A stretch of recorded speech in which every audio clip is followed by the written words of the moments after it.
दोस्तों कल हमारे क्लाइंट का कॉल आया। उन्होंने बताया कि उनके अकाउंटेंट से सेल्स इनवॉइस का इनवॉइस जनरेट करना रह गया है और अभी इनवॉइस के पोर्टल पे जाके जेसन फाइल अपलोड कर रहे हैं तो एरर आ रही है और इनवॉइस जनरेट नहीं हो रहा है। तो उन्होंने पूछा कि ऐसी सिचुएशन में हम क्या करें।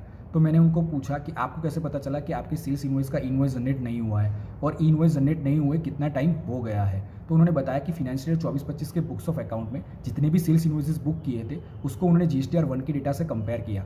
वहाँ पे तो उनको कोई मिसमैच नहीं आई, बट जीएसटीआर 1 के अंदर इनवॉइस की एक एक्सेल फाइल आती है जिसमें अभी तक के जितने भी इनवॉइस जनरेट हुए उसका डेटा आता है। उसके साथ उन्होंने कंपेयर किया, तब पता चला कि 5-6 इनवॉइस का इनवॉइस जनरेट करना रह गया है और वो 5-6 इनवॉइस की डेट आज से 7-8 महीने पहले की है। तो फिर मैंने उनको बताया, देखिए जीएसटी लॉ के अंदर इनवॉइस कितने दिन में जनरेट कर देना है ऐसी कोई टाइम लिमिट नहीं लिखी है, इसलिए आपको सेम डे ही इनवॉइस जनरेट करना था, जो आपने नहीं किया है। एंड जीएसटी पोर्टल ने और इनवॉइस के पोर्टल ने एक एडवाइजरी इशू की थी।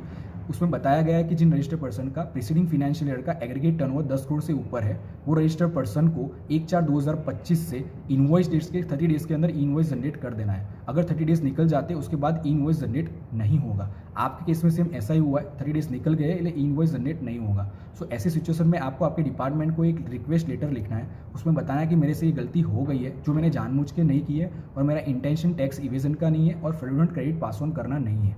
फिर उनका काउंटर क्वेश्चन आया कि अगर मैं ये डिपार्टमेंट में लेटर सबमिट ना कराऊं तो फिर मैंने उनको बताया, देखिए जब डिपार्टमेंट को पता चलेगा कि आपने सेल्स इनवॉइस का इनवॉइस जनरेट नहीं किया है तो डिपार्टमेंट आपको सेक्शन 122 के अंदर supply made without issue of invoice के केस में पेनल्टी लगा सकता है और वो पेनल्टी 100% ऑफ टैक्स और 10,000 विच एवर इज हायर है। सो अगर आपको पेनल्टी से बचना है और आपका इंटेंशन टैक्स इवेजन का नहीं है ऐसा प्रूव करना है तो आप ये प्रोसीजर फॉलो कर सकते हैं।